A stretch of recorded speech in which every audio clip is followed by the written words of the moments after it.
In this example, Grande Company is considering acquiring 30% of Chico Company.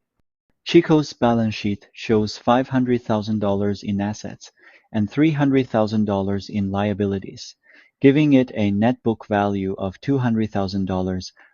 Upon closer review, Grande identifies that some of Chico's assets are undervalued. Equipment is undervalued by $60,000 and patents by $40,000. With these adjustments, Chico's adjusted net asset value becomes $300,000. Based on this, Grande offers $90,000 for its 30% ownership share.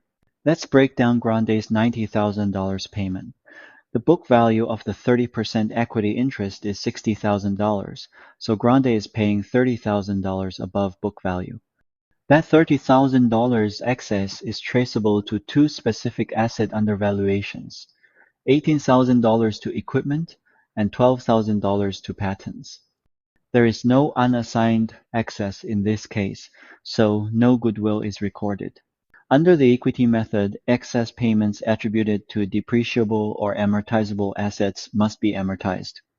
In this case, the $18,000 assigned to equipment is amortized over 10 years, or $1,800 per year.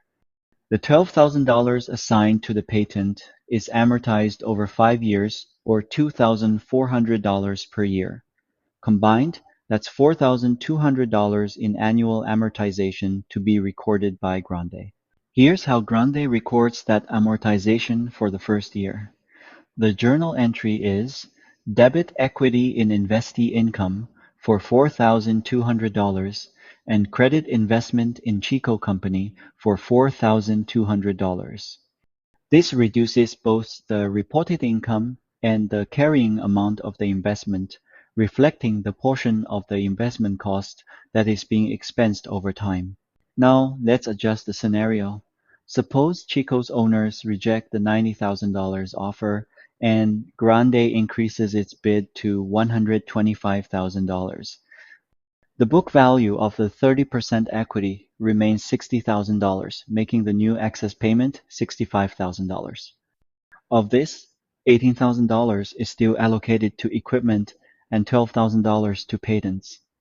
The remaining $35,000, which cannot be tied to a specific asset, is treated as goodwill. Goodwill is not amortized under the equity method, but is subject to impairment testing.